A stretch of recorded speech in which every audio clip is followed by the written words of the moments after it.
Continuing with experimental designs,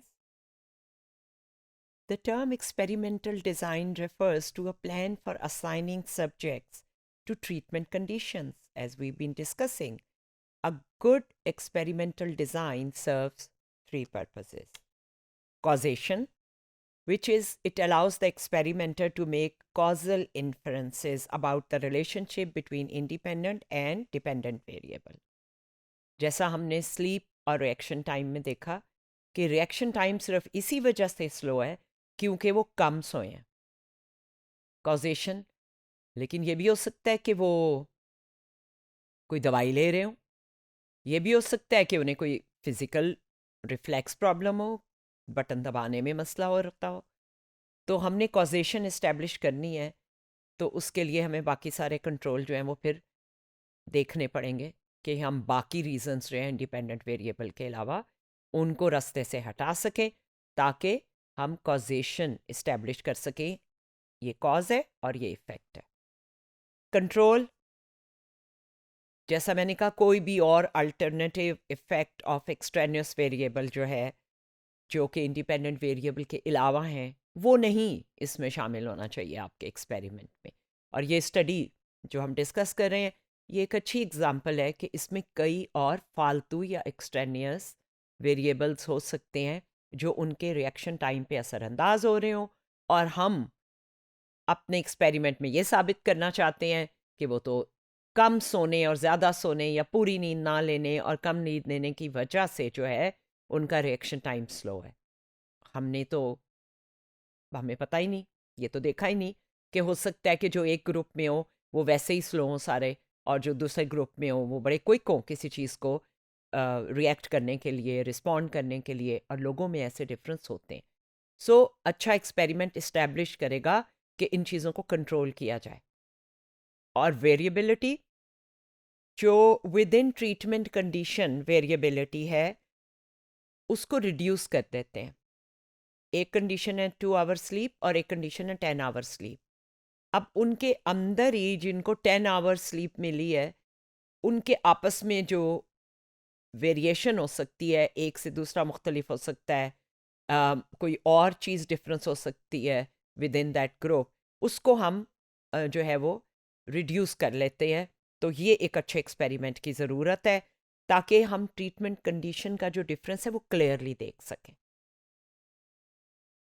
अब procedure की तरफ आते हैं कि बिटवीन सब्जेक्ट एक एक्सपेरिमेंट आपने डिज़ाइन करना है. बिटवीन सब्जेक्ट इसलिए कि उसमें 2 इंडिपेंडेंट ग्रुप ऑफ पार्टिसिपेंट्स को आप यूज़ कर रहे हैं. अब वही वाला ले लेते हैं, एक मिसाल जो हम लेकर चल रहे हैं. नंबर 1 ये कि आपने क्वेश्चन आपका क्या है.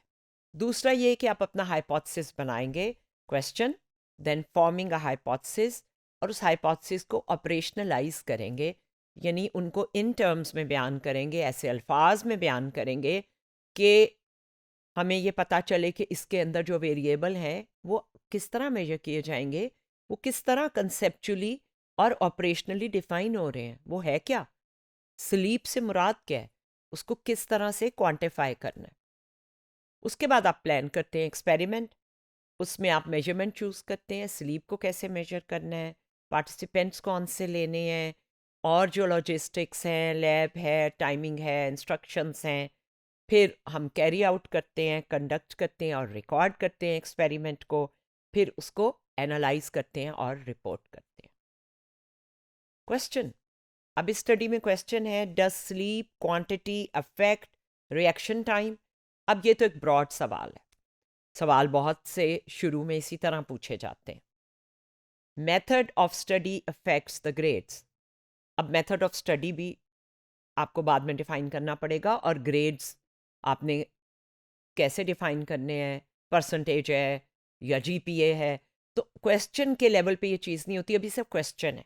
क्वेश्चन के बाद जब हम हाइपोथेसिस बनाते हैं तो फिर हम उसको ऑपरेशनलाइज करते हैं और अपने मेजरमेंट को एक तरह डिफाइन करने के काबिल हो जाते हैं. सो एग्जैक्ट हाइपोथेसिस है, those who have slept 2 hours will have a longer reaction time than those who have slept 10 hours. ये स्पेसिफिक हाइपोथेसिस है. तो इसका जो मतलब है वो मैं पहले बयान कर चुकी हूँ कि जो 2 घंटे सोए हैं वो ज़्यादा देर लेंगे रिएक्ट करने में जो टास्क आप उनको देंगे, और जो 10 घंटे सोए हैं वो कम टाइम लेंगे। और उसके पीछे जो आइडिया है वो ये है कि वो फ्रेश होंगे, रेस्टेड होंगे, फिजिकली स्लो नहीं होंगे जो ज़्यादा घंटे सो के आ रहे हैं। अब इस हाइपोथेसिस के लिए आगे जो मसाइल आएंगे उनको भी देखते रहेंगे।